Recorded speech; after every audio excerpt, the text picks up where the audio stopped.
Navsanket news, अचूक आणि निर्भीड बातमीचा नवसंकेत। कामगार काम करायला लागलेत, गवंड्याच्या हाताखालीपासून काम करायला लागल्यात, त्यांना तुम्ही परमनंट करून घ्यावं आणि ते बी कोण जुना आहे त्या पद्धतीने स्टेप बाय स्टेप करून घ्यावं। हे आमच्या प्रामुख्यानं दोनच मागण्या आहेत। ना याच्यात पगारचा विषय आहे ना बाकी कुठल्या नवीन भरती करून घ्यायचा विषय असा नाही आहे। नियमाप्रमाणे माझ्या महाराष्ट्राच्या भूमीत ती फॅक्टरी आहे, महाराष्ट्राचा भूमिपुत्र तिथं 70% पाहिजे, पण तसं तो होत नाही तिथं। तरी पण आम्ही त्या गोष्टीकडे लक्ष दिलं नाही का, तर माझ्या गावामध्ये ती फॅक्टरी चालू आहे, चालू दे चांगली। आम्ही एक फॅक्टरी आल्यानंतर आनंदित झालतो की आता इथं आजूबाजूच्या लोकांना मेससारखा व्यवसाय सुरू होईल, खोल्या भाड्यानं जातील। तसं काहीच नाही, त्यांनी कॅम्पस आतल्यात केल्यात आणि आतल्यात बिहाऱ्यांना ठेवल्यात आणि त्या बिहाऱ्यांनी तिथंच जेवण देतात, तिथंच हे केलं। ह्या 4 दिवसात बिहारी कामगारसुद्धा 2 दिवस पाठिंबा द्यायचा प्रयत्न केले, तर त्यांचं जेवण लगेच तिथं आत बंद केलं। आज त्यांना म्हणजे सगळं तिथं आत पुरवलं जातं आहे। सगळ्यात महत्त्वाचं, बऱ्याच गोष्टी आम्ही दुर्लक्षित करतो आहे, कारण मूळ आमचा फोकस आहे 4 कामगार घ्यावं आणि ह्या कामगारांना कायम कामाकडून घ्यावं। बऱ्याच गोष्टी तिथं दुर्लक्षित आम्ही करतो आहे एक लोकप्रतिनिधी म्हणून।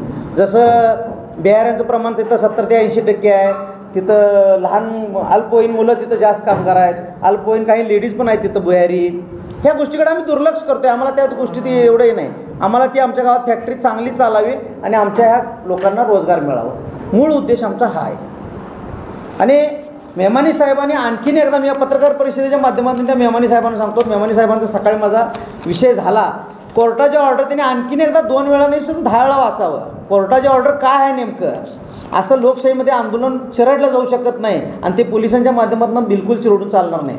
आज मेहमानी साहेबांचा फोटो आत कामगारांच्या ह्याच्याबरोबरचा काढून ह्यांच्यावर दहशत माजवलं जाते, ह्या कामगारांच्यावर, मराठी माणसाच्या कामगारावर। आणि रोज आज 4 दिवसाला उपोषण चालू आहे, 4 दिवसात रोज सकाळी तुमच्यावर गुन्हा दाखल केला जाईल, तुमच्यावर गुन्हा दाखल केला जाईल, तुमच्यावर गुन्हा दाखल केला जाईल। असं काय करायला आहे की तिथं गुन्हा दाखल व्हायला लागला आहे? मुळात आम्ही तिथं शांतरितीने करायलो आहे, गुन्हा दाखल करण्यासारखं आम्ही काय करायला लागलो आहे? आम्हाला एखादं त्यांनी सांगावं, आम्ही थांबतो कुठं, तर आम्हाला त्यांनी सांगावं की आम्ही न्याय मागायचंच नाही काय। बरं रीतसर आम्ही जिल्हा पोलीस प्रमुख असू दे, जिल्हाधिकारी असू दे, तहसील कार्यालय असू दे, पोलीस स्टेशन असू दे, यांना 7 दिवसाचं पत्र दिलेलं आहे तिथं आणि त्या अनुषंगानेच आम्ही उपोषणाला बसलेला आहे। माझी विनंती आहे या तुमच्या पत्रकार परिषदेच्या माध्यमातून पोलीस प्रशासनाला, ह्या सर्वसामान्य कामगारांना न्याय देण्यासाठी तुम्हाला जर प्रयत्न करता येत नसतील तर चिरडण्याचा तरी प्रयत्न करू नका, कमीत कमी हे पाप तुम्ही हाताला लावून घेऊ नका, एवढीच माझी विनंती।